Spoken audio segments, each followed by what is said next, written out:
Hey guys, my name is Tim Schmoyer and it's Tuesday, which means it's time to take a look at some of the online video news from last week and talk about what it means for us as creators. I got two big major stories I want to talk to you guys about today. The first one is that YouTube actually made a huge change on their site that you probably don't notice on the surface, but this change is that they moved away officially from Flash. You know, Adobe Flash, like the old school thing that like your iPads and iOS devices and a lot of Android, like they don't support it.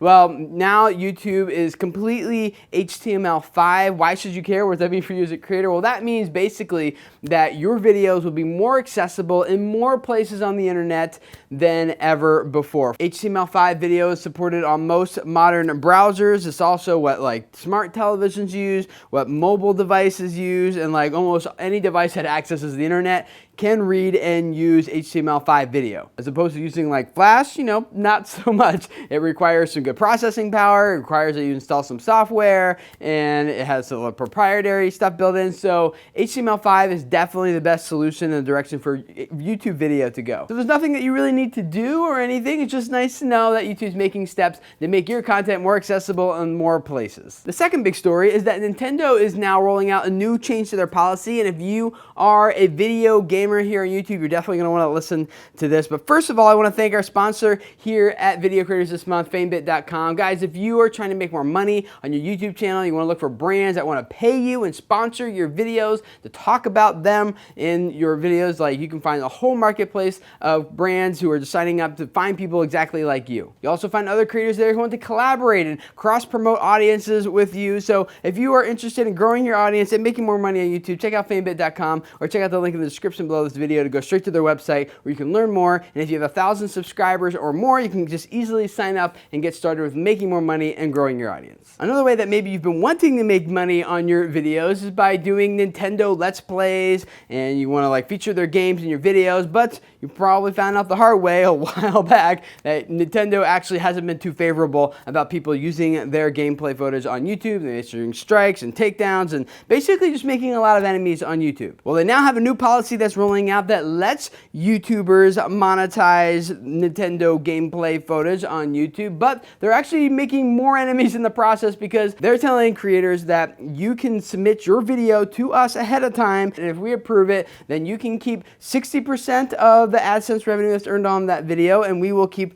40% of the AdSense revenue that's earned on that video. Or if you like do a lot of Nintendo games, you want to submit your entire channel to us to approve, then you can earn up to 70%, but we earn 30% on every video you do, even if it's not even related to Nintendo. And then in the fine print, Nintendo also has this clause that says may be changed arbitrarily, meaning we can do whatever we want. But there's a couple other problems with this too. One is that gamers who want to talk about Nintendo may not feel like they can actually share their true opinion and feeling about a game because essentially Nintendo wants to control every message that gets out onto YouTube about their brand by sending it through that approval process. And so if you are a gamer and you know Nintendo needs to approve it in order for you to make money, well, you probably might not say some things you otherwise would have said that are truthful, and pretty much all the reviews about Nintendo products kind of like lose some credibility. Number two, that 3-day approval process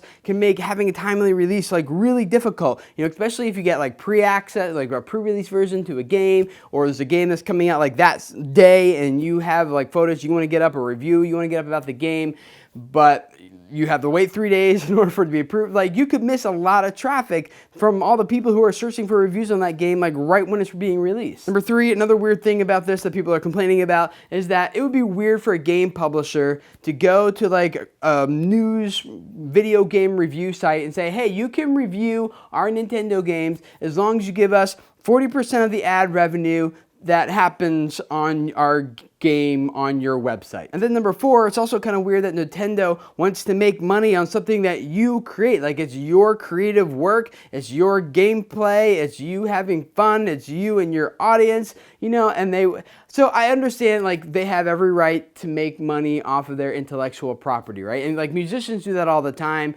on YouTube. But the difference with musicians is that like if you take an audio track or music track of one of them and use it in one of your videos, you're actually taking the value of that creation in its entirety and putting it out there. Whereas if you're taking like video gameplay footage, you're only taking a small portion of the value of that video game and delivering it to your viewers. The other value, obviously, is that they could get the game and experience it and play it for themselves. So what it really feels like it comes down to is that Nintendo wants to have control over their video games on YouTube. And that makes sense, and they have every right to do so.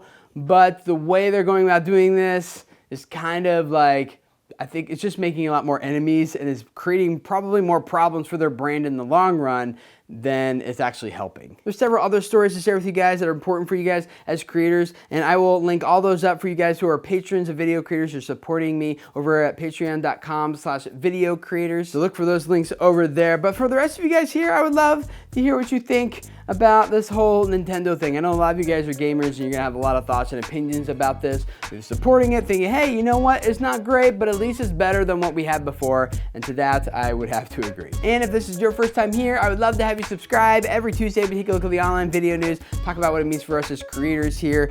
Tomorrow, on Wednesday, I'll give you guys some tips, ideas, suggestions, advice, things like that. And on Thursday, we do some YouTube Q&A where I take a question from one of you guys and do my best to answer it to help you out with growing your YouTube audience and your channel. I do all this, guys, because I really believe that a lot of you guys have messages that need to spread and that other people out there need to hear what you have to say. And I want to do everything that I can to help you guys grow your audiences and your YouTube channels so that those people who need to find you and hear what you have to say can simply find you and hear what you have to say. So thank you for letting me be a part of helping you guys change lives and spread messages that are important and meaningful to the world. Subscribe here, and I'll see you guys again tomorrow. Bye.